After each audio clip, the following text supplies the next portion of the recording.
चलिए जी, रिकॉर्डिंग मैंने ऑन कर दिया है और अब यहाँ से मैं खोल लेता हूँ एक अकाउंट दिखाने के लिए आपको।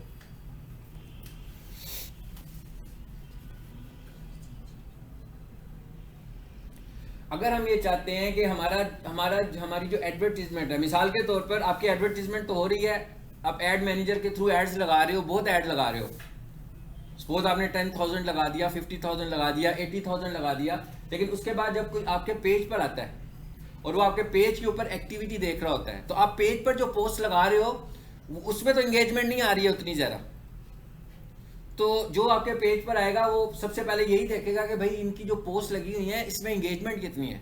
एंगेजमेंट हमें कैसे नज़र आती है?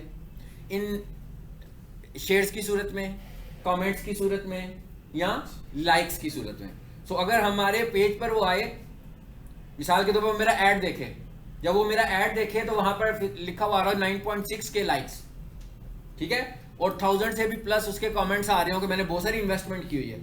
अब वो जब हमारे पेज पर आता है तो आकर देखता है कि किसी पोस्ट के ऊपर 2 लाइक्स हैं, किसी पर 3 लाइक्स हैं, तो वो कहेगा यार इनके पेज के ऊपर तो कोई एंगेजमेंट नहीं है, यानी यहाँ पर तो कोई एक्टिविटी नहीं हो रही है। सो हम क्या करते हैं, हम दोनों स्ट्रेटेजीज को साथ लेकर चलते हैं। हम चाहते हैं कि जब कोई लोग हमारे पेज पर आए तो उनको वहां पर भी ऐसा फील हो कि हमारे पेज पे, और ये हम फेक काम करने की बात नहीं कर रहे हैं, मतलब ऐसे नहीं है कुछ कि मैं किसी से कहूँगा कि ये लो भाई मुझसे 10,000 रुपया ले लो, मुझे 1 लाख लाइक्स दे दो, ऐसे नहीं लेनी हमने, इस तरीके से बाय नहीं करनी है हमने फेसबुक से बाय करना है पैकेज, कि भाई ये हमारी प्रोडक्ट है, ये हम लोगों को सेल करना चाह रहे हैं। प्रोडक्ट का मतलब कोई भी चीज़ आपकी प्रोडक्ट है, आपकी सर्विसेज आपकी प्रोडक्ट है, आपकी फिजिकल आइटम कोई चीज़ है आपके पास वो आपकी प्रोडक्ट है, या आप कोई अवेयरनेस देना चाह रहे हैं उस वक्त वो भी आप ही की प्रोडक्ट है। तो आप फेसबुक को ये कहेंगे कि मैं इस पर 2000 डेली लगाता हूँ और मुझे इस पर इंगेजमेंट चाहिए, और मैं इस तरह के लोगों को ये दिखाना चाह रहा हूँ, इस कैटेगरी के लोगों, इस डेमोग्राफिक्स के लोगों, इन इंटरेस्ट के लोगों, इन बिहेवियर्स के लोगों। अब ये 3 चीज़ों के मैंने जो नाम लिए हैं, बेसिकली आपने गूगल एड्स भी पढ़ा हुआ है, तो इसका मतलब ये क्या बता रहा था मैं, ऑडियंस और किस एज के लोग हैं जिनको मैं टारगेट करना चाहता हूँ, उनकी उम्रें कितनी हो। यानी ये अब हम ऐसे नहीं कह रहे हैं किसी बंदे से कह रहे हैं हम कि भाई मुझे फॉलोअर दे दो या मुझे लाइक दे दो, ऐसे नहीं कह रहे हैं। हम ये कह रहे हैं कि ये हमारा नेचुरली उन लोगों के पास जाए जिनका इस पर इंटरेस्ट है, और वही लोग इसको लाइक करें और वही लोग इस पर कमेंट करें, क्योंकि हमें सिर्फ लाइक नहीं चाहिए, हमें बिजनेस भी चाहिए। वो जो भी मेरी प्रोडक्ट है मुझे उसी तरह का उससे बिजनेस चाहिए। अगर मैं कुछ चीज़ सेल कर रहा हूँ वो लहदा बात है, अगर मैं सर्विसेज दे रहा हूँ वो लहदा बात है, अगर मैं कोई अपनी अवेयरनेस की बात कर रहा हूँ वो लहदा बात है, वो मेरी चॉइस है कि मैं क्या करना चाह रहा हूँ। तो इसका मतलब क्या हुआ कि हमें दोनों कैंपेन्स को साथ लेकर चलना चाहिए कि भाई हमारे पेज के ऊपर भी लोग आए, उधर भी अगर कोई बंदा आ जाता है, मिसाल के तौर पर मैं ये कहता हूँ पीक सॉल्यूशंस का जो पेज है, फॉर एग्जांपल पीक सॉल्यूशन वाले बहुत एडवर्टीजमेंट कर रहे हैं, स्पॉन्सर्ड एड्स चलाने लगे हुए हैं, मगर पेज से नहीं चला रहे फॉर एग्जांपल, या सिर्फ पेज से चला रहे हैं, तो इसका मतलब है डिटेल, बहुत ज़्यादा डिटेल टारगेटिंग नहीं हो रही होगी, बहुत ज़्यादा कॉम्प्लेक्स ऐड नहीं बना सकते, क्योंकि आपने देखा है कॉम्प्लेक्स ऐड बनाने के लिए हम जाते हैं कहाँ, एड मैनेजर में। और एड मैनेजर में कौन से कंपोनेंट्स है एक कॉम्प्लेक्स ऐड बनाने के, कौन बताएगा आपके अलावा? कोई है और साहब शख्सियत ऐसी है जो बता सकता हो? कि फेसबुक के लेक्चर्स कितने लोगों ने पढ़े हुए हैं? हैंड रेज करें ना, मुझे पता लगे। सब नहीं पढ़े हुए हैं यार, क्या हो गया? सर मैं नहीं आया सर, आप नहीं आए, आप नहीं आए, आपने, हाँ आप नहीं आए, मुझे पता है। आप आई हैं, आपने एक लेक्चर नहीं लिया हुआ। हाँ जी, कितने कंपोनेंट्स होते हैं फेसबुक ऐड के? कितने हिस्सों में फेसबुक ऐड बनता है? हाँ हाँ खुल के बताओ, कुछ नहीं बता, सही बोल रहे हो, दोबारा से जोर से बोल दो बस। आवाज आई थी मुझे याद, अब्दुल्ला बोला था। 3 सर। हाँ बिल्कुल, 3 हिस्सों में ऐड बनती है ना, उसी तरह जैसे गूगल ऐड 3 हिस्सों में बनती है। पहला हिस्सा कैंपेन, दूसरा हिस्सा ऐड ग्रुप, ऐड सेट, यानी कि यहाँ पर ऐड सेट, गूगल ऐड में ऐड ग्रुप, यहाँ पर ऐड सेट, और तीसरा हिस्सा ऐड। थोड़ा सा कॉन्सेप्ट यहाँ आकर चेंज हो जाता है ऐड ग्रुप का और ऐड सेट का। वहां पर जब हम ऐड ग्रुप की बात करते थे तो वहां मोस्टली फोकस करते थे कीवर्ड्स के ऊपर, यहां पर तो सारी की सारी टारगेटिंग ही ऐड सेट में हो रही है। 100% सारा काम आप ऐड सेट में करने लगे हो, ठीक है। सो अब आपको ये समझ में आ गया, मिसाल के तौर पर आप कोई अवेयरनेस अपने पेज को प्रमोट करना चाह रहे हो और अपनी प्रोडक्ट्स को भी प्रमोट करना चाहते हो, तो आपको कुछ पेज पे भी चीज़ें लगी हुई हैं, कुछ चीज़ें आप डायरेक्ट लोगों को दिखाना चाह रहे हैं, तो इसका मतलब क्या होगा कि आप दोनों तरह की कैंपेन्स चलाएंगे। उसके बाद हमने कैंपेन टाइप पढ़ी थी कि भाई ट्रैफिक चाहिए, अवेयरनेस चाहिए, इंगेजमेंट चाहिए, सेल चाहिए, क्या चाहिए। तो जो भी हमारी ऑब्जेक्टिव था हम खुद से चूज कर लेंगे कि ये हमारा ऑब्जेक्टिव है। उसके बाद कन्वर्जन की ऑप्शन आती थी, तो वो क्या कहते थे कि भाई हमें व्हाट्सएप मैसेज चाहिए, हमें कॉल्स चाहिए, या हमें ट्रैफिक चाहिए कि कोई भी बंदा लिंक पे क्लिक करे तो हमारी वेबसाइट पर चला जाए। तो ये हमारा क्या था, ये कन्वर्जन थी हमारी, हमें कन्वर्जन किस तरह की चाहिए। उसके बाद हम जाकर स्केड्यूलिंग करते थे कि स्केड्यूल कैसे होगी हमारी ऐड, कि भाई किस दिन से शुरू हो, किस दिन पे खत्म हो। फिर हम ये कहते थे क्या 24 आवर्स में ऐड चलाना है कि टाइमली चलाना है, कि भाई सुबह ऑफिस टाइमिंग में चलाना चाह रहे हैं सपोज, कि भाई सुबह 9 बजे से लेकर या सुबह 10 बजे से लेकर शाम को 7-8 बजे तक चले। तो ये किस में आ जाता था, स्केड्यूलिंग में आ जाता था। इसके बाद जाकर हम लोकेशन टारगेट करते थे। फिर लोकेशन टारगेट करने के बाद ऑडियंस बताते थे कि भाई किस तरह के डेमोग्राफिक्स के लोग हों, किन इंटरेस्ट के लोग हों, किन बिहेवियर्स के लोग हों जिनको हम टारगेट करना चाह रहे हैं, जिनको हम अपना ऐड दिखाना चाहते हैं कि भाई ये लोग हमारे ऐड देख सकें। ठीक है, ऑडियंस भी बना दी हम लोगों ने। फिर जब हम ऑडियंस बनाते हैं तो हमारे पास ऑप्शन आता है कि हम ऑडियंस को सेव कर लें। अब मिसाल के तौर पर आपने एक बनाया कॉम्प्लेक्स ऐड, ठीक है, एक हम लोगों ने कॉम्प्लेक्स ऐड बनाया और एक हमने सिंपल ऐड बनाया। तो हमने क्या किया, कॉम्प्लेक्स ऐड में जाकर अपनी ऑडियंस सेव कर ली। जब हम सिंपल ऐड बनाएंगे तो ऑडियंस तो ऑलरेडी सेव हुई हुई है, उसी ऐड को हम बूस्ट ऐड पे भी इस्तेमाल कर लेंगे। बात समझ में आ गई। सो इस तरह करके हम बहुत सारी ऑडियंसेस को, मुख्तलिफ किस्म की ऑडियंस को सेव कर सकते हैं कि हम अपना ऐड किसको दिखाना चाहते हैं। ऑडियंस भी सेव हो गई है। उसके बाद ये वाला पार्ट खत्म हो जाता है। फिर आगे आ जाती है प्लेसमेंट्स। प्लेसमेंट्स का क्या मतलब है कि भाई फेसबुक की प्लेसमेंट्स क्या है, कौन बताएगा मुझे। फेसबुक की कौन कौन सी प्लेसमेंट्स होती हैं। फेसबुक ट्विटर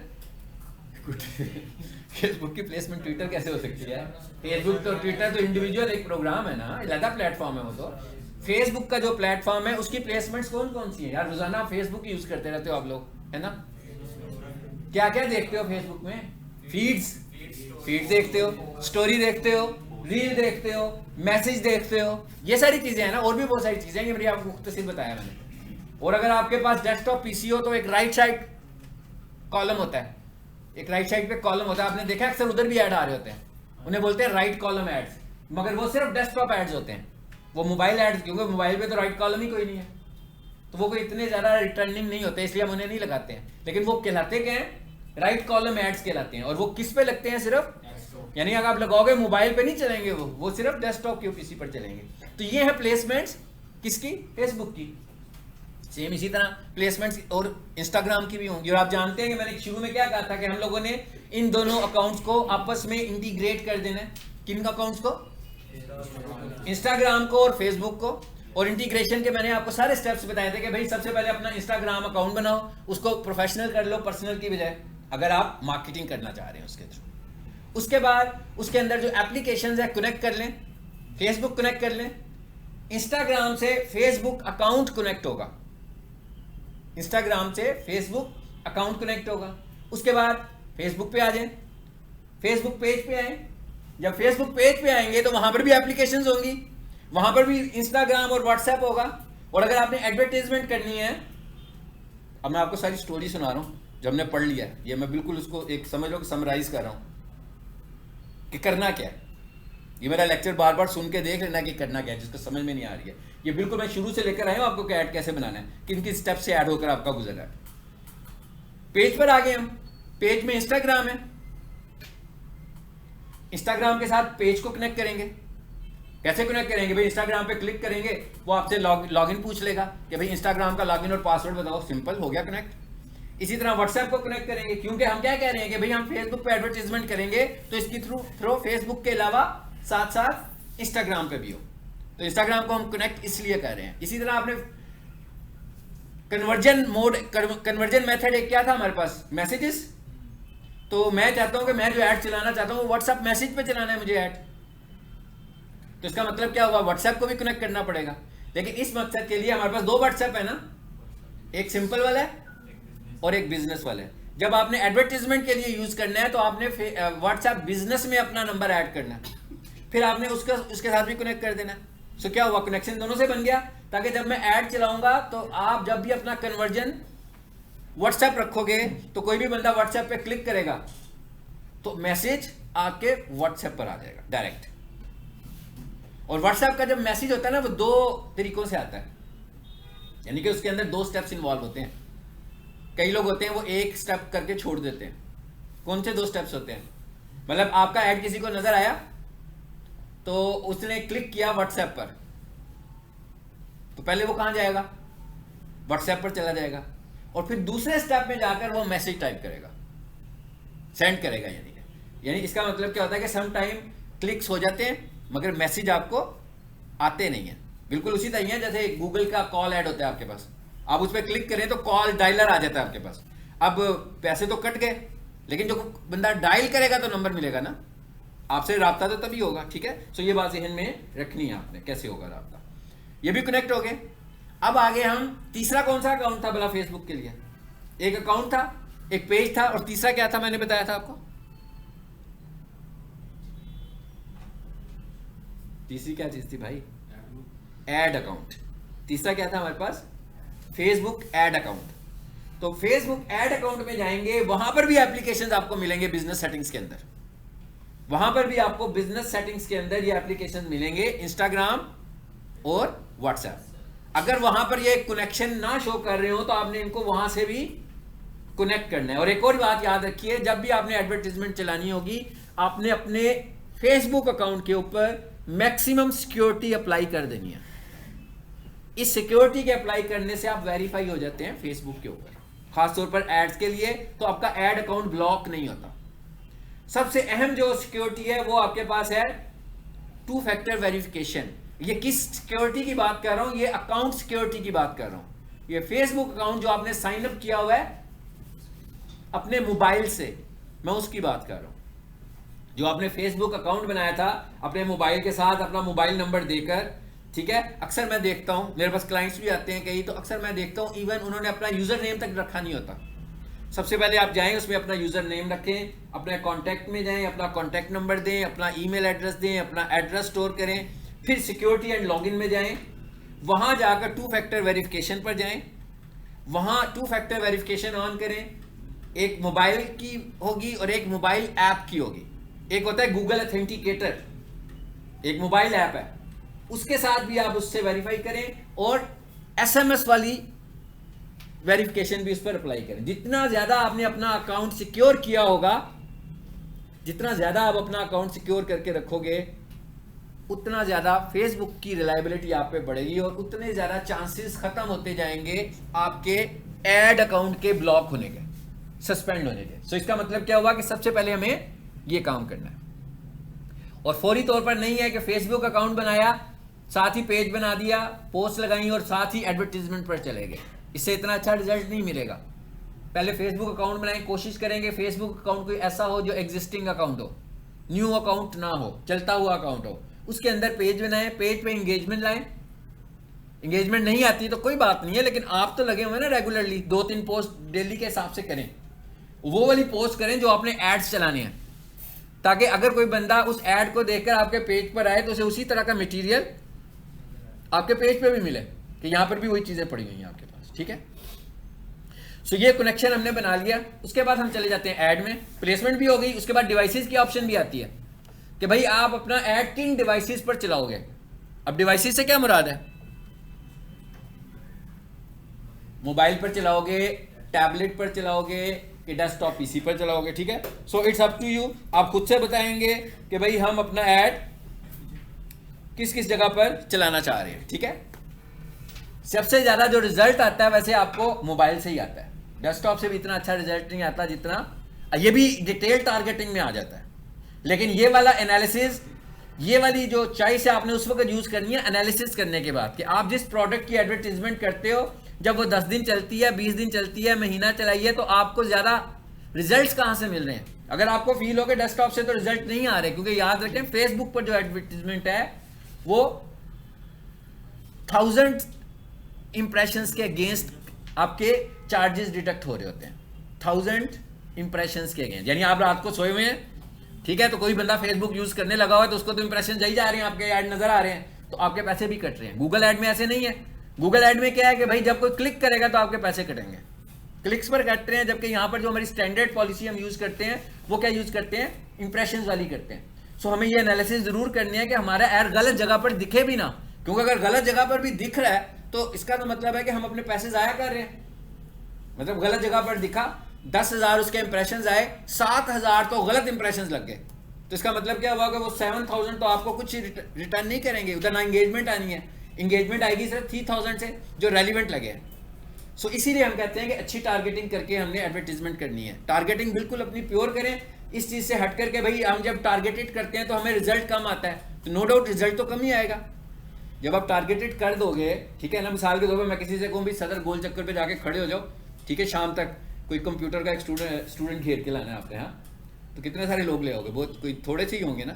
हाथ में आपने एक पम्फलेट पकड़ा होगा, बहुत सारे लोग तो नहीं आ जाएंगे आपके साथ, सिर्फ वही लोग आएंगे जो करने वाले होंगे, लेकिन जो आएंगे वो रेलिवेंट भी होंगे और उनके कन्वर्जन के चांसेस भी ज्यादा होंगे। सो इसीलिए अगर हम टारगेटेड एडवर्टीजमेंट करेंगे, तो नो डाउट कि हमारे पास रीच कम होगी, लेकिन जो रीच हमें होगी उसमें कन्वर्जन होने के चांसेस बहुत ज्यादा होंगे, ठीक है। इसलिए हम कह रहे हैं कि टारगेटिंग करनी है। उसके बाद हमने ऐड बनाना है। आप लोगों के ग्रुप में शायद मैंने एक इमेज शेयर किया हुआ है जिसमें मैंने ऐड के साइजेस भी लिखे हुए हैं, अदरवाइज गूगल भी आप करके देख सकते हैं। अब आपने एक और चीज नोट कर लिया कि मैंने आपको बताया ऐड, तो जब आप रील की बात करते हैं, रील का होती है ना फेसबुक पे, इंस्टाग्राम पे भी होती है रील, और फीड भी होती है, तो दोनों का साइज एक जैसा होता है? नहीं होता। तो इसका मतलब क्या हुआ कि जब आप डिटेल टारगेटिंग करके ऐड बना रहे हो, ये काम हम बूस्ट ऐड के साथ नहीं कर सकते, लेकिन जब आप डिटेल टारगेटिंग कर रहे हैं तो फिर हम इमेजेस भी ज्यादा बनाएंगे, एक से ज्यादा इमेजेस बनाएंगे, ठीक है। ऐड की तो मैंने पूरी रियल प्रैक्टिस कराई हुई है, लेक्चर में है ऐड, लेकिन मैंने फेसबुक ऐड शायद लगाया नहीं हुआ है ना, नहीं लगाया हुआ। मैं आप एक काम करूंगा कि आपके लिंक पे जो है ना वो, क्योंकि मैंने उसको पब्लिक नहीं किया हुआ, रखा हुआ है चैनल के ऊपर मगर पब्लिक नहीं किया, इसलिए कि वो हम लोगों ने किसी क्लाइंट का, आप देख रहे थे ना, मैंने क्लाइंट का ही खोला हुआ था तो उसके ऊपर हमने ऐड लगाया था, इसलिए इसको हमने पब्लिक नहीं किया। एक लगाया था, इसमें मुझे 16 मैसेज आए। वेरी गुड, दिखाएं जी आपके इस केस को हम डिस्कस कर लेते हैं। क्या चीज़ है, प्रोडक्ट क्या है आपकी? सर ये वो ट्रैवलिंग के हवाले से था। ट्रैवलिंग के हवाले से था, किधर गया? इंटरनेशनल के लगे हुए। बंद हो गया इनमें से, ये फेसबुक है, ये मेटा एड्स आ गया। चलो जी, कन्वर्जन भी हुई है कुछ क्या? नहीं, कैसी लगाया था? बस टेस्टिंग के लिए। वैसे टेस्ट का ओके, तो लोगों ने जब आपको मैसेज किए फिर क्या किया आपने आगे से? मैंने फिर वो थोड़ा सा किया था एंगेज वगैरह। अच्छा किया था engage। कौन से वाला है इसमें से? ये लाइट इंटरनेशनल वाला। पहले वाला? नहीं नहीं नीचे। एक पे पेज लाइक लिखा हुआ है, एक पे 11 लिखा हुआ है। ये ये इसमें 11 मैसेजेस आए थे ना, तो ये मुझे पड़ा था 47 का, ठीक है। और ये बाकी वो लाइक्स के लिए जो होते हैं, ये लाइक इतने का पड़ा मुझे सारे। चलो गुड हो गया काम, गुड जी। अच्छा, उसके बाद एक और अहम बात जो है वो क्या है,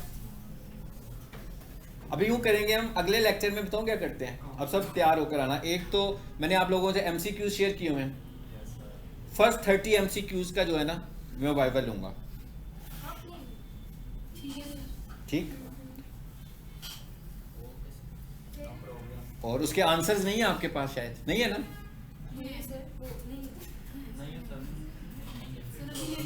हाँ, वो भी मैं आपको शेयर कर दूंगा, वो भी मैं आपसे ग्रुप में शेयर कर दूंगा, लेकिन उसके बाद फिर चीज़ें बंद करके वाइवा लूंगा, ठीक है। क्योंकि उसी में से आपकी जो है ना वो मेरा ख्याल है 60-70 होंगे जिनमें से आपके एग्जाम होना है, उसकी तैयारी भी करेंगे साथ। और नेक्स्ट लेक्चर में आप सब लोगों से मिलकर हम लोग एक ऐड बनवाएंगे, इसीलिए मैंने आज सारी स्टोरी सुना रहा हूँ। अच्छा, उसके बाद एक और स्ट्रेटेजी होती है ऐड बनाने के लिए, ऑडियंस को टारगेट करने के लिए। जैसे अभी हमने कहा कि भाई रिस्ट्रिक्टेड कर दिया हमने कि बस ये इन लोगों को ऐड दिखाओ, लेकिन फेसबुक हमें ये कहता है कि आप जब ऐड सेट बनाते हैं तो आप एक कैंपेन आपकी एक है, उस कैंपेन पर आपने कुछ अपनी बजट रख दिया, 1000 रुपीज रख दिया, 5,000 रुपीज़ रख दिया, 4,000, आपने अपनी मर्जी से रख दिया। अब आप उसके अंदर एक ही एड सेट लगाते हैं, तो एक एड सेट के अंदर उतनी फ्लेक्सिबिलिटी तो नहीं होगी कि बहुत अच्छा रिजल्ट दे सके आपको एक एड सेट। हो गई? किसी और को भी दो, किसी और के भी खराब हुए होंगे। हैं फेसबुक की ब्यूटी का भी थोड़ा ख्याल करो। है? फेसबुक हमें क्या कहता है? फेसबुक ये कहता है कि भाई आप एक एड सेट ना बनाएं, बल्कि एक से ज्यादा एड्स। अब आपको ये तो समझ में आ गया कि एड सेट में क्या हो रहा है। मैंने अभी सारी स्टोरी दोबारा से सुनाई है, राम कहानी एड सेट की। पीछे से बताएं जरा मुझे क्या हो रहा है एड सेट में। आप तीनों में से कोई भी, आपके फादर डॉक्टर हैं, तो यार आपको तो बहुत जरूरी है ये, उनकी कैंपेनिंग करो, फेसबुक ऐड चलाएं उनके। आप तो ऐसे खामोश होकर बैठे हुए हैं। जी बताएं, आप बताएं।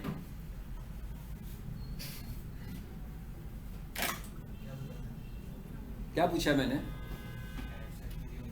एड सेट में क्या? चलो शुक्र, मेहरबानी है, ये तो पता ना मैंने पूछा गया, ये बहुत अचीवमेंट है, यही बहुत बड़ी। हाँ जी, मुख्तसर सी बात करें तो एड सेट में हम अपनी एडवर्टीजमेंट के लिए टारगेटिंग सारी की सारी एड सेट में हो रही है, ठीक है। और एड स्केड्यूल किस हिस्से में होती है भला? कैंपेन लेवल पर हम जाकर बताते हैं कि हमने एड स्केड्यूल करनी है। एड स्केड्यूल करने से क्या मुराद है?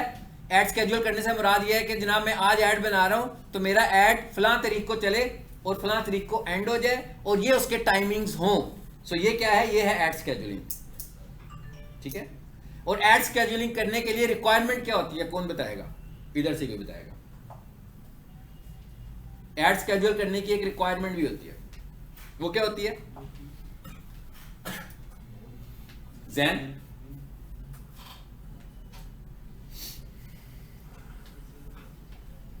आपके पीछे कौन है? आप बताएं।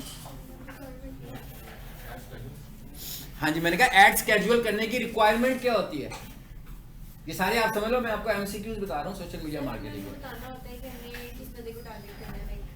मैंने कहा एड स्केड्यूल करने की रिक्वायरमेंट क्या होती है? हाँ जी,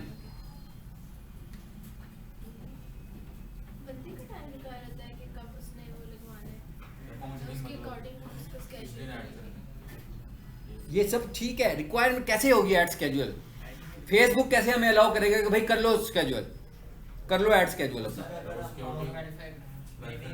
वो सही बताने लगा, बताओ कोई हिंट दे दो यार, मैं समझ जाऊंगा। ठीक है, कोशिश करूंगा मैं समझ जाऊंगा। बिल्कुल सही है, सही है। हाँ गुड। एक होता है डेली बजट और एक होता है लाइफ टाइम बजट। अगर आप डेली बजट के साथ जाएंगे तो एड स्केड्यूल नहीं कर सकते। एड स्केड्यूल करने के लिए आपको लाइफ टाइम बजट के साथ जाना है। लेकिन लाइफ टाइम बजट का मतलब क्या है? लाइफ टाइम बजट का कभी भी ये मतलब नहीं है कि भाई सारी उम्र जिंदगी भर मरने से पहले पहले का बजट सेट कर देना। हाँ, फेसबुक लाइफ टाइम बजट को कहता है 28 डेज, कहता है 28 डेज का बजट बना लें, ठीक है। और फेसबुक आपसे कहता है कि बिटवीन 2500 टू 3500 आपका डेली बजट होना चाहिए। फेसबुक ये कहता है, लेकिन कोई जरूरी नहीं है। मैं फेसबुक पर 300 का ऐड भी चलाता हूँ, किसी का 200 का ऐड भी चलाता हूँ, किसी का 500 का भी चलाता हूँ, किसी का 5000 का डेली भी चलाता हूँ। सो वेरी करता है ये बात। लेकिन फेसबुक रिकमेंड करता है कि अच्छे रिजल्ट्स अगर आपको लेने हैं तो आपको तकरीबन 2500 से 3500, 2500 से 3500 की रेंज में आपको डेली बजट रखना है। तो अगर आपने ऐड स्केड्यूल करनी है तो वो कहता है कि भाई आप डेली बजट नहीं रखेंगे बल्कि लाइफ टाइम बजट के साथ चलना है आपने। और ये बताना किस जगह पर होता है हमें कि भाई डेली बजट होगा कि लाइफ टाइम बजट होगा? इधर से जवाब आना चाहिए। कैंपेन लेवल पर ये बात हमें बतानी है। गुड। ये बात हमें किस जगह पे बतानी है? कैंपेन लेवल पे बतानी है जाकर। लेकिन हम सिर्फ बताएंगे कि भाई डेली बजट के लाइफ टाइम बजट, और फिर हमारे पास एक ऑप्शन आएगी जिसमें हम लिखेंगे कि हम स्केड्यूल करना चाहते हैं। और बहुत सारी ऑप्शन ऐसी होती हैं जो हिडन होती हैं, जिसपे लिखा हुआ आता है शो मोर ऑप्शंस, तो फिर हमें बहुत सारी चीजें नजर आएंगी, ठीक है, जो मैं बताने लगा हूं। और ये बात कहां जाकर बताएंगे कि हमारा ऐड किन दिनों में चले और किस टाइम पे चले। यस,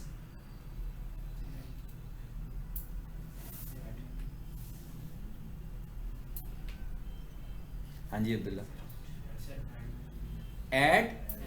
ऐड सेट में जाकर बताएंगे, बिल्कुल ठीक है, ये वाली बात हम ऐड सेट में जाकर बताएंगे। अब वो चलिए वापस आ जाते हैं। अब फेसबुक हमें क्या कह रहा है, फेसबुक हमें कहता है कि भाई आपने अगर कैंपेन से अच्छे रिजल्ट्स लेने हैं तो आप अपनी कैंपेन में एक ऐड सेट ना बनाएं बल्कि एक से ज्यादा ऐड सेट्स बनाएं। क्यों एक से ज्यादा ऐड सेट बनाएं, रीजन क्या है उसकी? जी कौन बताएगा क्या रीजन होनी चाहिए? Good, very good. इसलिए ताकि टारगेटिंग ज्यादा अच्छी हो। अच्छी का मतलब क्या है कि जब हम मुख्तलिफ किस्म की टारगेटिंग कर देंगे, मिसाल के तौर पर मैं ये कहता हूं कि मैं टारगेट कर रहा हूं 25 से लेकर 40 तक, इस एज के लोगों, लेकिन कहीं से मैं ये भी सोच रहा हूं कि यार हो सकता है कि कोई 45 साल का बंदा भी ना आ जाए बीच में जिसकी जरूरत हो, तो फिर मैं क्या करूंगा, मैं 2 ऐड ग्रुप बना लूंगा, 2 ऐड सेट बना लूंगा। एक ऐड सेट में 40 तक के लोगों को टारगेट कर दूंगा और एक में फिर दूसरी एज को मैं टारगेट कर दूंगा। बात समझ में आई? फेसबुक क्या कहता है? फेसबुक कहता है कि एक काम करें, एक आप इस तरह का ऐड बनाएं जिसमें आप ओपन रखें सब कुछ। एक ऐड सेट तो आपका ऐसा होना चाहिए जिसमें आप क्या कह रहे हैं, मतलब मिनिमम एज से लेकर मैक्सिमम एज दे दी और उसके बाद आपने कोई टारगेटिंग ही नहीं की। आपने कहा भाई मेरा ऐड सबको दिखा दो, ठीक है। उसके बाद आपने क्या किया, आपने अपने बिजनेस मॉडल को देखा और फिर आपने उसके मुताबिक टारगेट की। वैसे जो इसका ये जो पहले वाला मॉडल है इसको मैं इससे एग्री नहीं करता हूँ, ठीक है। हाँ, इसलिए कि इस मॉडल में नहीं जाना। अलबत्ता हम इस मॉडल में जरूर जा सकते हैं कि भाई किस तरह के लोग हमारा ऐड कम देखेंगे और किस तरह के लोग हमारा ऐड ज्यादा देखेंगे, क्योंकि फिर वही बात है कि पर 1000 इंप्रेशंस पे आपको तो पैसे देने हैं, पर 1000 इंप्रेशंस पर आपने तो पैसे देने हैं, तो हर 1000 इंप्रेशंस पर आपके पैसे तो कट रहे हैं और इररेलेवेंट लोगों के पास भी आपका ऐड जा रहा है, तो इसका मतलब है आपके पैसे तो ज़ाया हो रहे हैं। मिसाल के तौर पर मैं कोई ऐड देखूं और मैं ये कहूं भाई इस पर 10,000 इंप्रेशंस आए और इंगेजमेंट जब हमने देखी कि 10,000 इंप्रेशंस आए और उसके बाद हमने कहा भाई इसमें तकरीबन 10,000 ही रीच हो गई, लेकिन इंगेजमेंट जब हम देख रहे हैं तो हम कहते हैं भाई इंगेजमेंट इसकी 500 है, तो इसका मतलब क्या हुआ, जब इंगेजमेंट कम है तो इसका मतलब क्या हुआ, क्या साबित होता है इससे कि टारगेटिंग सही नहीं हुई, ठीक है। मतलब ऐड तो सबने देख लिया, पहुंच भी सब तक गया, इंप्रेशंस भी लगे, पहुंच भी गया, लेकिन लोगों ने इंटरेस्ट शो नहीं किया अपना और मैसेजेस तो बहुत ही कम आए उसके अगेंस्ट। सो हमने क्या करनी है, नैरो टारगेटिंग करके एक से ज्यादा एड सेट्स बना देने हैं। और जब हम एक से ज्यादा एड सेट की बात करेंगे तो क्या ख्याल है, एड्स भी एक से ज्यादा बनेंगी कि नहीं? मतलब 2 एड सेट्स, 2 एड्स, 4 एड सेट्स, 4 एड्स। अब क्या हुआ, आपके पास चॉइस ज्यादा होगी अपना मैसेज पहुंचाने के लिए लोगों तक। मतलब एक तस्वीर के ऊपर तो एक ही मैसेज आ रहा है ना आपका, आपने क्या किया 3-4 तस्वीरें बनाई हुई हैं, तो एक ऐड आपकी एक तस्वीर के साथ दिख रही है दूसरों लोगों को, और इसी तरह आपके पास ऑफर्स भी हैं एक से ज्यादा, आप एक से ज्यादा ऑफर्स देना चाह रहे हैं लोगों को, ठीक है ना। जैसे मिसाल के तौर पर रेस्टोरेंट्स वालों का होता है कि मॉर्निंग से लेकर दोपहर तक एक पैकेज उनका चल रहा होता है कि भाई इस टाइम पर आएंगे तो आपको इतना डिस्काउंट मिल जाएगा। या हमके कॉलेज का ऐड चल रहा है तो कॉलेज वालों ने एक ऑफर रखी हुई है कि भाई दोपहर को गर्मियों में कोई भी बंदा 1 बजे से लेकर 5 बजे तक नहीं आता कॉलेज में, गर्मी इतनी शदीद होती है, तो उन्होंने एक पैकेज निकाल दिया, तो उन्होंने कहा इस टाइम पर कोई भी बंदा आएगा तो उसको 70% ऑफ या 80% ऑफ। तो मतलब पैकेज भी बना सकते हैं हम इसके अंदर, एक से ज्यादा जब हम एड सेट्स बना रहे होंगे तो हम उसमें एक से ज्यादा पैकेज बना सकते हैं, ताकि जो जिसको समझ में आ जाए इससे आपकी ऑडियंस ज्यादा बेहतर तरीके से टारगेट होगी। यानी ये वाला पॉइंट भी समझ में आ गया, लेकिन इसका मतलब ये नहीं कि अगर, और कैंपेन्स कितनी है, कैंपेन्स कितनी है, एक। इसका मतलब क्या हुआ कि मैंने एक कैंपेन बनाई है और मैंने कहा मैंने 5,000 रुपए खर्चने हैं, तो मैं अगर उसके अंदर एक ऐड सेट लगाऊंगा तो मेरे 5,000 एक ही ऐड सेट पे जाएंगे, और अगर मैं उसके अंदर 3 ऐड सेट्स लगाऊंगा तो इसका मतलब क्या होगा कि मेरे 5,000 डिवाइड हो जाएंगे 3 ग्रुप में, और फेसबुक देखेगा कि कौन सी मेरी अच्छी ऑडियंस है, जहां पर मुझे रिजल्ट ज्यादा अच्छा आ रहा होगा फेसबुक उस मेरी एड सेट को ज्यादा थ्रो करेगा उसकी निस्बत जिस पे कम रिजल्ट, ये फायदा होगा उसका।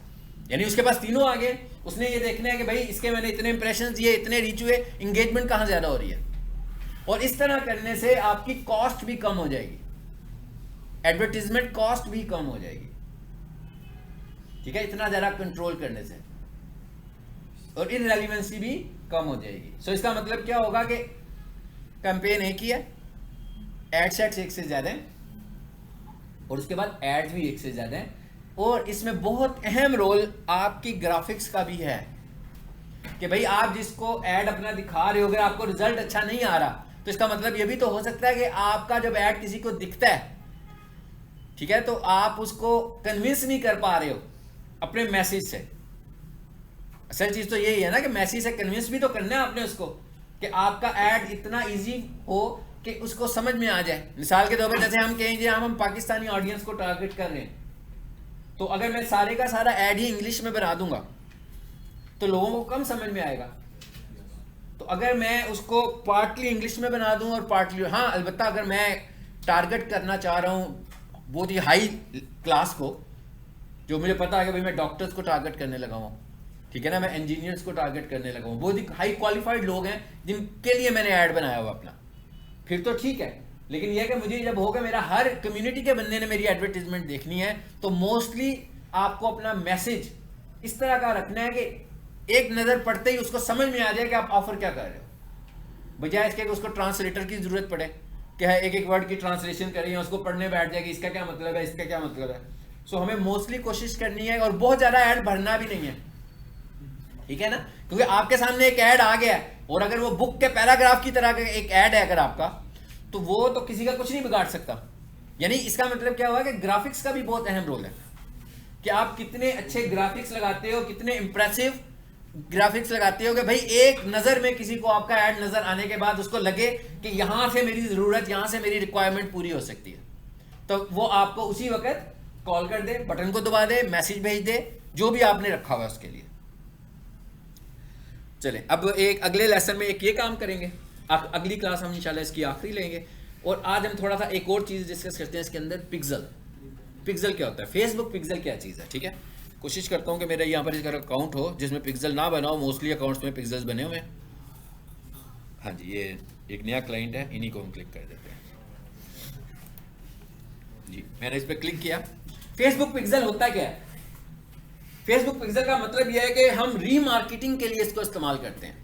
अब रीमार्केटिंग का क्या कॉन्सेप्ट है, रीमार्केटिंग का यही कॉन्सेप्ट है कि जैसे आपने यहाँ से फाउंडेशन का कोर्स किया आज से कोई 6 महीने पहले, तो आज यहाँ पर डिजिटल मार्केटिंग की एक क्लास लॉन्च हो रही है या वेब डेवलपमेंट की एक क्लास लॉन्च हो रही है, तो कॉलेज वालों ने क्या किया, फाउंडेशन का सारा डाटा निकाला और उन सबको कॉल कर दी कि जनाब आपने फाउंडेशन किया हुआ है, तो उनको इंपॉर्टेंस बताई। अब वो सारे ऑलरेडी पीक सॉल्यूशन के क्लाइंट्स ही थे, तो उनको उन्होंने बताया, हो सकता है उनमें से बहुत सारे पहले से सोच के बैठे हों कि यार अब हमने वेब डेवलपमेंट करना है। So it is called remarketing. ये डायरेक्ट उन तक मैसेज पहुंचाया जो ऑलरेडी क्लाइंट्स हैं इनके, जो पहले भी इधर आए हुए हैं, इसको हम बोल रहे हैं रीमार्केटिंग स्ट्रेटेजी। ये रीमार्केटिंग स्ट्रेटेजी लोकली मैंने आपको बताई है कि ये लोकल रीमार्केटिंग स्ट्रेटेजी है कि भाई कॉलेज के पास सारा डाटा मौजूद था ना, उन्होंने अपना पुराना रजिस्टर निकाला होगा, उन्होंने कहा फाउंडेशन की क्लास निकालो 6 महीने की पहले की, सब पे नंबर लगे हुए हैं, सबको कॉल कर दो कि हम ये कोर्स लॉन्च करने लगे हैं, ताकि जिन्होंने करना है वो आ जाएं करने के लिए। अब यहाँ पर रीमार्केटिंग क्या है, रीमार्केटिंग ये है कि हम ये कहने लगे हैं कि भाई हमारे पास लोग आ रहे हैं मगर इस प्लेटफॉर्म पे नहीं आ रहे हैं। एक तो फेसबुक पे हम नए लोगों को टारगेट कर रहे हैं, पहले तो हम कह रहे हैं ना न्यू टारगेट ऑडियंस कि भाई मेरी पोस्ट की रीच कर दो 1000, मेरी पोस्ट की रीच कर दो 5000, मेरी पोस्ट की रीच, ये सब नए लोग हैं जिनको आपका ऐड दिखेगा। अब हम ये कह रहे हैं कि जो लोग मेरी वेबसाइट पे आते हैं, जो लोग हमारी वेबसाइट पर आते हैं, हमने उनको मार्केट करना है, यानी उन्हें अपना फेसबुक का ऐड दिखाना है। अब ये बात बड़ी अजीब सी लग रही है कि हम उन्हें कैसे दिखाएंगे, वो तो गूगल कर रहे हैं है ना, वेबसाइट पे जो बंदा भी आएगा गूगल के रास्ते आएगा, मतलब वो फेसबुक से तो आ ही नहीं रहा, तो हमारे पास फेसबुक का डाटा कैसे आएगा। हम क्या करेंगे, हम फेसबुक से एक कोड जनरेट करेंगे, फेसबुक पेज से एक कोड जनरेट करेंगे, वो कोड कहलाता है फेसबुक पिक्सल का कोड, और उस कोड को जाकर हम पेस्ट कर देंगे अपनी वेबसाइट के हेड में। अगर आपको याद हो तो गूगल सर्च कंसोल के लिए भी ऐसे ही किया था ना, गूगल सर्च कंसोल पे उसको हमने वहां पे पेस्ट कर दिया, फाइल को सेव कर दिया। अब कोई भी बंदा जब हमारा वेबसाइट यूज कर रहा है, अब क्या हुआ, फेसबुक ने आपकी वेबसाइट को ट्रैक करना शुरू कर दिया, कोड लग गया ना उसके ऊपर, यूं ही समझ लेना कैमरे लगे हुए हैं, जैसे यहाँ पर कैमरा लगा हुआ है, हम सब ट्रैक हो रहे हैं ना इस वक्त, हर कमरे में कुछ लगी होगी एक स्क्रीन, उसके ऊपर हर रूम का नजर आ रहा होगा, आप लोग भी नजर आ रहे होंगे, मैं भी नजर आ रहा हूँ, ट्रैकिंग हो रही है। सेम इसी तरह फेसबुक ने भी वेबसाइट को ट्रैक करना शुरू कर दिया कि भाई कौन लोग हैं जो इस वेबसाइट पर आ रहे हैं, किस आईपी से आ रहे हैं। वो उन लोगों को रिकग्नाइज करेगा और देखेगा कि ये जो लोग हैं इस आईपी से जो आने वाले लोग हैं, क्या ये फेसबुक यूजर्स हैं। अगर ये फेसबुक यूजर्स हैं तो उनके फेसबुक आईडीज उसके पास ऑटोमेटिकली जनरेट हो जाएंगे, और फिर वो जब ऐड चलेगा तो उनके फेसबुक के ऊपर ऐड। लेकिन ये कौन लोग होंगे? ये सिर्फ वो चंद लोग होंगे जिन्होंने, मिसाल के तौर पर मैं कहता हूं पिछले 2 महीनों में ऐसे लोग जो लोग हमारी वेबसाइट पर आए हैं, हमने कैलकुलेट किया तो पता लगा जनाब पिछले 2 महीनों में हमारी वेबसाइट पर कोई 600 या 1000 लोग आए थे कोई भी इंफॉर्मेशन लेने के लिए। तो हमने जब फेसबुक पिक्सल लगा दिया है तो इसका मतलब क्या हुआ कि अब वहां से हम टारगेटिंग कर रहे हैं और सिर्फ उनको ऐड दिख रहा है जिन जिन लोगों ने हमारी, ये है फेसबुक पिक्सल। सो अब आपको ये समझ में आ गया होगा कि फेसबुक पिक्सल कैसे लगेगा। कोड जनरेट करेंगे, उसे कॉपी करेंगे और HTML के हेडर में जाकर उसको पेस्ट कर देंगे, और इस तरह से आपका फेसबुक पिक्सल क्रिएट हो जाएगा। एक दूसरा तरीका क्या है कि दूसरा हमारे पास CMS है, कंटेंट मैनेजमेंट सिस्टम, वर्डप्रेस और इस तरह की और भी बहुत सारी वेबसाइट्स। तो जब आप कोड जनरेट करवा रहे होंगे तो फिर हम कोड जनरेट नहीं करवाएंगे, हम उधर से प्लेटफॉर्म सेलेक्ट कर देंगे। हम उसे कहेंगे भाई मेरी वेबसाइट जो है वो वर्डप्रेस में बनी हुई है, या इन में बनी हुई है, विक्स में बनी हुई है, या शॉपिफाई में बनी हुई है, जहां भी बनी हुई है।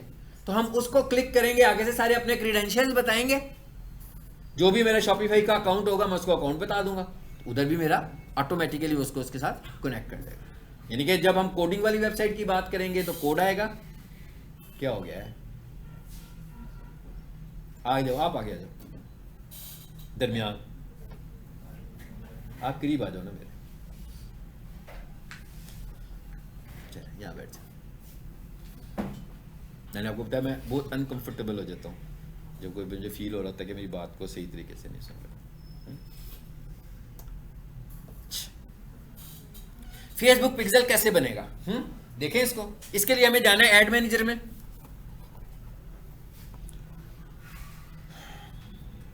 मैंने खोला था,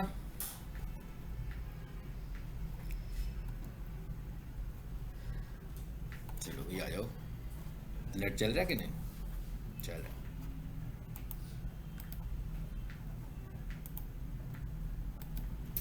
एक दफा से फिर इसको रीलोड कर लेते हैं। क्लासरूम सेशन हम लास्ट सेकंड अगली क्लास में आखिरी करेंगे। उसके बाद किसने कुछ पूछना है मुझसे फेसबुक का, गूगल एड्स का, SEO का, जो जो कुछ कोर्स किया हुआ है, अपना अपना लैपटॉप अपने रिसोर्सेज लेकर आएँ, यहाँ पर बैठें, चीज़ें ऑन करें, यहाँ पर कोई मसला है मुझसे करवा रहे हैं, ठीक है। और कोशिश करिएगा ये काम जल्दी कर लें, इसलिए कि अगर मेरा नेक्स्ट बैच शुरू हो गया फिर टाइम देना मुश्किल होगा, क्योंकि अभी मेरे पास 5 से 6 में नहीं होगा बैच, ठीक है। अभी हमारा एक नया बैच शुरू हो रहा है 6:30 पर, नया बैच शुरू हो रहा है आज से। तो अभी 5 बजे का टाइम मेरे पास फ्री होगा आपका, तो आप उसमें आकर मेरे से डिस्कस कर सकते हो। अच्छा जी, किधर चलें जी? ऐड मैनेजर पे चलें।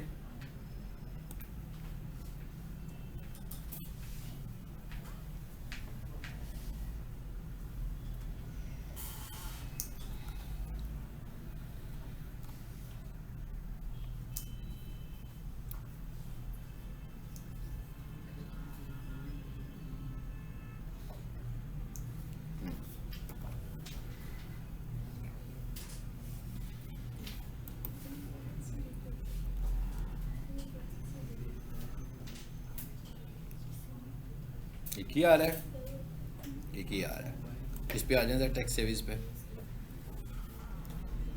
आप जब भी ऐड अकाउंट बनाएंगे ना, आपके पास 2 ऐड अकाउंट की चॉइस होंगी। एक जो ऐड अकाउंट बाय डिफॉल्ट बन जाता है ना आपके अकाउंट के साथ, वो आपका पर्सनल ऐड अकाउंट होता है। तो अगर आप चाहते हैं कि एक ऑफिशियल ऐड अकाउंट आपका बने, तो उसके लिए आपके पास ऑफिशियल डाटा होना जरूरी है। यानी आप अगर किसी कंपनी में हैं, उस कंपनी का नाम, उस कंपनी की सारी डिटेल्स, तो जो आपका ऑफिशियल ऐड अकाउंट होता है वो ज़्यादा बेहतर होता है। मगर इसका ऐड चलने में कहीं रोल नहीं होता। अगर मैं ये कहूँगा पर्सनल अकाउंट से ऐड चल रहा है कि ऑफिशियल अकाउंट से ऐड चल रहा है तो बेहतर तरीके से चल रहा है, ऐसे नहीं है। ये सिर्फ फेसबुक के लिए है कि फेसबुक एक को ऑफिशियल अकाउंट कहता है और एक को पर्सनल अकाउंट कहता है, ठीक है। इधर आते हैं जी मेटा टैग पे। ये अभी क्यों, इसको प्रॉब्लम क्या हो रही है यहाँ पे देख लेते हैं। यहाँ पर मैं आया हूँ और यहाँ पर देखें ज़रा, ये सबसे ये क्या लिखा हुआ दरमियान में, इवेंट मैनेजर, इस पर क्लिक करते हैं।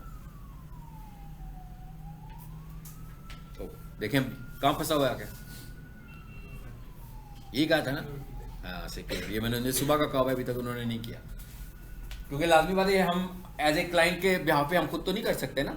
मतलब किसी का अगर हम काम कर रहे हैं तो 2 फैक्टर वेरिफिकेशन उसी की साइड से होगी ना, मतलब उसी के मोबाइल नंबर से होनी चाहिए, सारी चीज़ें उसके पास ही हों।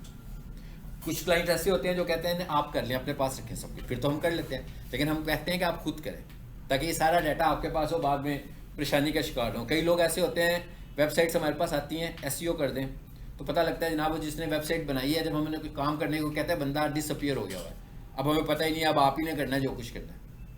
तो इसलिए जब भी किसी का काम करें तो कोशिश करें कि उसे कहेंगे आप अपना डाटा अपने पास रखें, मतलब आपके क्रीडेंशियल्स आपके पास होने चाहिए, बजाय इसके कि मेरे पास हो, ठीक है। तो इसके ऊपर तो हमारा इशू आ गया इस अकाउंट पे। अच्छा, दूसरे अकाउंट पे जाकर देखता हूँ मैं, शायद उसमें हुआ हो CS1। बाकी मैं जो चला रहा हूँ उन सब पे फेसबुक पिक्सल बना हुआ है, उसमें तो आप समझ नहीं सकेंगे, ठीक है, कि जनरेट कैसे होना है। ये एक नया क्लाइंट है, इसकी एडवर्टीजमेंट हमने शुरू की अभी, इसलिए इसके लिए हमारे पास चॉइस थी कि हम इसे शुरू से देख सकते हैं।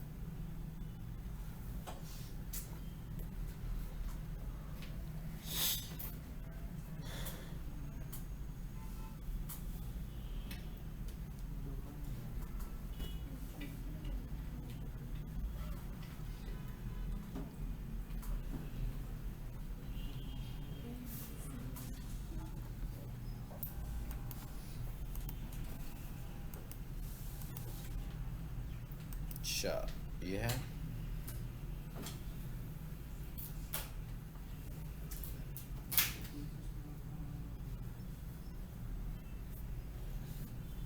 इस लेक्चर को यहाँ पे रोक दें।